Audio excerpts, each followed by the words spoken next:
Bonjour à tous, voilà, heureuse de vous retrouver pour ma nouvelle vidéo YouTube. Aujourd'hui, on va parler d'un thème, on va parler un peu de la toute-puissance. Voilà, je voulais aborder ce thème-là pour la raison et que des fois, quand on est en fait dans la toute-puissance, on ne se rend pas compte, en fait, on a un besoin de contrôler les choses, de contrôler les gens et de contrôler tout ce qui se passe extérieurement. Parce que pourquoi Tout simplement parce qu'on a du mal à contrôler sa propre vie et peur que les choses nous échappent. Et du coup, c'est souvent un grand manque de confiance en vous. Donc voilà, je vais parler de la toute-puissance. J'ai été pendant de nombreuses années dans cette situation où j'étais dans la toute-puissance et je n'avais aucunement conscience, bien sûr. Il m'a fallu demander de l'aide extérieure pour comprendre mon comportement, les ouvrages que je vous soumets, enfin un ensemble de choses qui fait que j'en suis arrivée là et je peux vous transmettre ces vidéos. Effectivement, d'être dans la toute-puissance, c'est vouloir en fait attirer les choses à soi, sans pouvoir finalement les maîtriser. Parce qu'on croit qu'en fait, en contrôlant les choses, les gens, on va être aimé. Le but de tout ça, finalement, c'est de vouloir d'être aimé plus. Voilà. Et ça, c'est pas utile. C'est pas utile tout simplement parce que les gens vous aiment pour ce que vous êtes. Mais tant que vous n'avez pas confiance en vous et que vous ne savez pas qui vous êtes, vous avez besoin de contrôler les choses ou les autres. Voilà. Parce que vous ne pensez pas que en fait, les gens puissent vous aimer pour ce que vous êtes, vraiment, intégralement, avec vos qualités et vos défauts. Alors de plus en plus, j'invite chaque personne à se questionner à ce niveau-là et de se dire, est-ce que je ne suis pas dans la toute-puissance? C'est-à-dire que même la manière dont j'aime les autres, souvent en fait, comme je disais, moi j'ai été dans beaucoup de situations où je suis passée, en fait, effectivement j'avais de la toute-puissance, c'était aussi la dépendance affective, c'est pour ça que je traite de ces thèmes-là, l'hypersensibilité, parce que j'ai compris que j'étais hypersensible, donc ce qui faisait que j'avais peur beaucoup de situations, c'était pas l'hypersensibilité qui était problématique, c'était en fait l'hyperstimulation, le fait d'être dans des situations que je ne maîtrisais pas, que je ne contrôlais pas.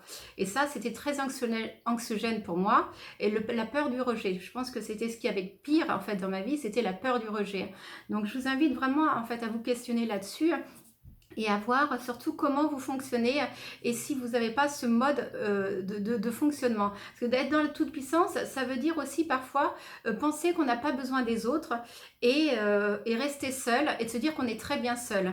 Alors ce qui n'est pas vrai parce qu'on est des êtres sociaux, alors on peut être seul avec soi et être bien avec soi, mais être tout le temps seul, ça fait déprimer et ça fait des gens suicidaires. Voilà. Et souvent pourquoi les hypersensibles sont suicidaires ou en fait dépressifs, c'est parce qu'ils s'isolent en fait. Et ils se rendent pas compte que c'est pas les autres qui les isolent, mais c'est eux-mêmes qui s'isolent. Pourquoi? Pour quelle raison? Parce qu'ils pensent pas pouvoir être aimés en fait pour ce qu'ils sont. Et d'où vient cette source? Souvent, c'est les parents qui nous ont pas assez aimés ou trop aimés et qui n'ont pas su en fait trouver le juste milieu. Donc, on va pas blâmer nos parents, c'est fini.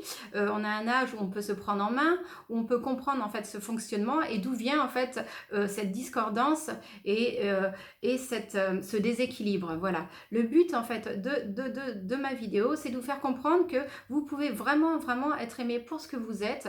Donc n'hésitez pas, comme j'invite souvent les hypersensibles, à vous réunir, à vous rassembler et aller vers le monde. Voilà. Comment on va vers le monde? Comme je vous ai dit, en fait, on choisit des situations. Par exemple, je vais vous donner quelques exemples. On peut aller en fait à un groupe de marche. Voilà, s'inscrire à un groupe de marche qui fait qu'on rencontre des personnes. Si on aime la planche à voile, on peut aller s'inscrire à des cours de planche à voile. Mais le but, c'est pas que de faire la planche à voile, bien entendu, on est d'accord. C'est de se rassembler et garder des liens avec les uns et les autres. Voilà, parce que souvent on fait les choses et après on n'ose pas. En fait, on se sent vulnérable de demander le numéro de téléphone de telle ou telle personne avec qui on s'est bien entendu. Mais voilà, comment on se crée en fait des amis, comment on se crée des liens si on se dit, bah non, c'est l'autre qui devrait nous demander. Mais pourquoi l'autre devrait nous demander? Pourquoi nous, on ne demanderait pas? Pourquoi? Ça, c'est la toute-puissance, en fait. On veut que les autres nous demandent, mais on ne veut pas demander. Alors ça va pas en fait. C'est quoi le souci? On est si important que ça, c'est si grave de demander le numéro de téléphone, qu'on a apprécié une personne? Eh ben non, au contraire, c'est reconnaître qu'on a besoin de l'autre, qu'on aime l'autre, qu'on l'apprécie. Et du coup, ça nous fait, en étant à toute puissance, on croit qu'en fait on est invulnérable et en fait on est très vulnérable parce qu'on n'ose pas reconnaître, on ne veut pas reconnaître ses propres faiblesses. Alors que quand on les accepte et qu'on reconnaît justement qu'on a besoin des autres, ça c'est formidable parce que ça nous permet de résoudre résoudre la situation et d'aller vers les autres et demander, le cas échéant, le numéro de téléphone ou demander, proposer de revoir cette personne. Voilà, ça c'est merveilleux parce que ça veut dire qu'on s'assume, on se prend en main et du coup on sort de la toute-puissance. Voilà, donc je vous invite vraiment en fait à vous réunir. Là actuellement, la crise sanitaire, hein, qui est quelque chose, somme toute, chacun le voit différemment. On peut penser que effectivement il y a les vaccinés, les non vaccinés, mais peu importe qu'on soit vacciné ou pas vacciné, moi à l'heure d'aujourd'hui, tous les samedis, je vais en fait militer en fait avec d'autres personnes et j'ai rencontré des gens formidables. Je dis bien formidables. Je me suis créé des nouveaux liens. On discute, on échange et on se rend compte à quel point on est très similaires. Donc vraiment, je vous invite à faire ce genre de démarche. Ne restez pas tout seul et ne dites pas, ne baissez pas les bras avant d'avoir commencé. Autant pour se faire des nouvelles connaissances qui peuvent devenir, comme je vous disais, avec le temps, des nouveaux amis. Hein, et autant, on peut aussi en fait militer pour la liberté, pour des choses qu'on aime, des choses qui nous tiennent à cœur. Et il ne faut pas se dire, oh bah oui, maintenant je ne vais pas faire parce que effectivement, il y a d'autres qui le font. Hein, et puis en gros, qu'est-ce que ça va changer que moi que j'y aille, que j'aille militer? Ben, ça, c'est très facile de se décharger en fait des responsabilités sur d'autres personnes et de dire que en fait nous on n'est pas indispensable. Je crois que chaque personne, comme on dit, c'est comme les votes, chaque personne compte et toute mobilisation qu'on fait, c'est la preuve de courage et d'engagement. Et donc j'invite les hypersensibles aussi beaucoup à s'engager, hein, parce que ce sont souvent, ils sont très engagés dans le non-engagement. Hein.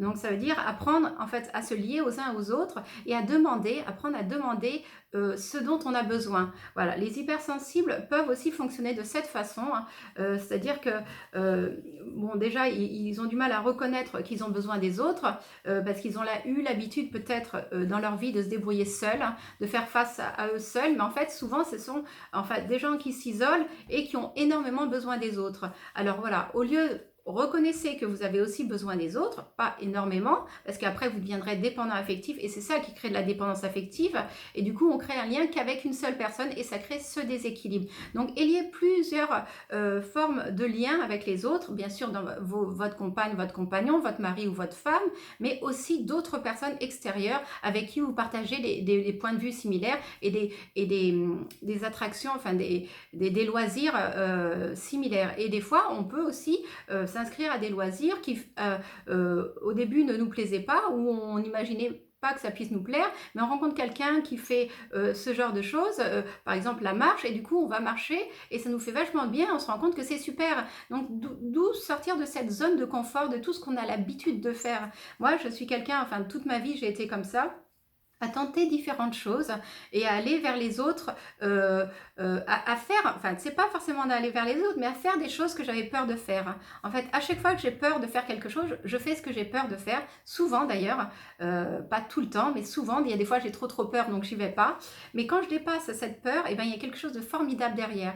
Donc je vous invite en fait à explorer cette peur, les peurs que vous pouvez avoir, qui sont somme toute des fois infondées, et d'aller vers les autres et oser être vulnérable, voilà. Et c'est comme ça que vous vous rendrez compte que vous êtes humain et vous allez vraiment vous accepter dans votre ensemble et les autres vont vous accepter. Voilà, personne ne vous rejette, personne ne vous fait du mal. Et si une personne vous dit non, c'est pas forcément qu'elle ne vous apprécie pas ou qu'elle ne vous aime pas. Mais des fois, cette personne peut ne pas être disponible ou avoir pris d'autres engagements ailleurs. Non, faites attention à ne pas prendre les choses de façon personnellement et à vous sentir rejeté. Hein, voilà. Il ne faut pas confondre dire non avec le rejet en fait, voilà. On a le droit de dire non, des fois on n'est pas disponible même nous-mêmes et on a le droit de dire non quand on n'est pas d'accord ou quand on n'a pas envie de quelque chose, voilà. C'est ça être responsable, c'est ça devenir adulte et c'est ça en fait se respecter, voilà. Et comme on dit, si on le respecte chez soi, il faut le respecter aussi chez les autres. C'est pas parce qu'une personne vous dit non à un moment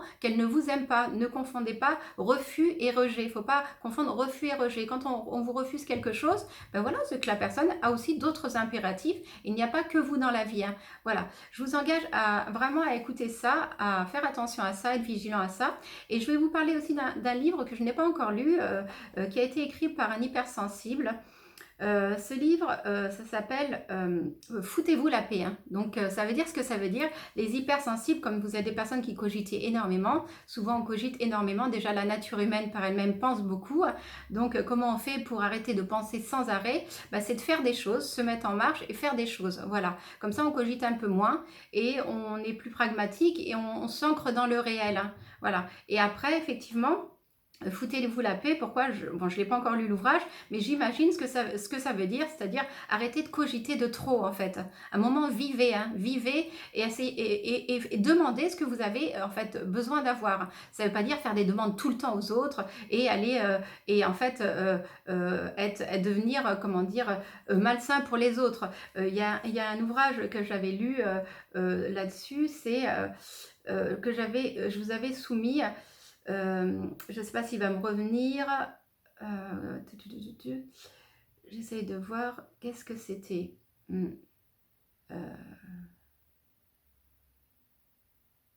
Alors c'était,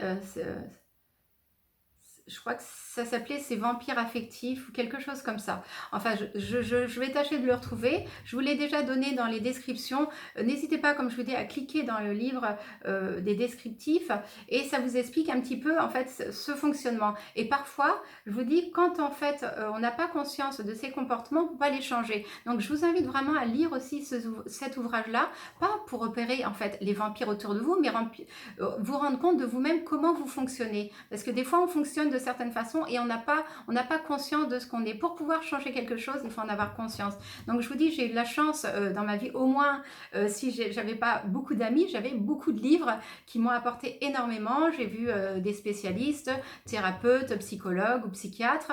J'ai fait beaucoup de démarches dans ma vie. Maintenant, j'ai 50 ans. Voilà, je suis plus posée et je pense à même de vous donner tout ça. Donc, voilà, je me sens prête pour le faire et je le fais. Et je vous invite vraiment à vous questionner là-dessus, de lire, mais pas que aller vers les autres et ne plus rester seul. Surtout, ne vous isolez plus. Voilà, c'est de ce message que j'ai envie de vous donner et vous transmettre à l'heure d'aujourd'hui. Je vous dis, n'hésitez pas à aller voir mes autres vidéos, même si vous ne les regardez pas entièrement. Cliquez sur le lien descriptif et lisez quelques ouvrages qui vous paraissent en fait judicieux. Alors, il y a le titre qui est évocateur de ce qu'il peut y avoir dans le livre et aussi la préface, évidemment, ou derrière le livre où ça explique un petit peu en un résumé de ce que vous allez retrouver dans le livre. Donc voilà, je vous en soumets plusieurs qui me paraissent vraiment percutants, qui m'ont beaucoup apporté dans la vie et j'espère qu'ils vous apporteront tout autant. Voilà, écoutez, je vous remercie vraiment de me suivre. Je suis très heureuse voilà, de faire ces vidéos. Je ne sais pas toujours de quoi je vais parler à chaque fois, chaque jeudi. Je suis une très grande peureuse qui, en fait, va au-delà de ses peurs. Je tremble, mais j'ose, comme un des livres que je vous soumettais. Donc voilà, je vous invite à faire la même chose. Je vous embrasse fort, n'hésitez pas à transférer ma vidéo, à la transmettre à d'autres personnes, à la transférer, à me faire connaître et puis à liker et à me dire que si vous avez aimé la vidéo, bien entendu, ça me fait toujours plaisir. Et bien sûr, si vous n'êtes pas abonné, abonnez-vous à ma chaîne. Voilà, je vous embrasse fort, surtout continuez à militer, restons unis, vaccinés, non vaccinés, mais pour la liberté. Voilà, je dirais ça et chaque personne, je dis bien chaque personne compte. Voilà, alors faites ce que vous avez à faire et j'espère qu'on se retrouvera peut-être lors d'un rassemblement et après pour un pique-nique parce que juste après les rassemblements, souvent on fait des pique-niques. Donc voilà, on va peut-être se voir très, très bientôt dans un des rassemblements et au pique-nique. Je vous embrasse fort, prenez soin de vous et on se retrouve jeudi prochain pour une nouvelle vidéo YouTube. À très vite, au revoir.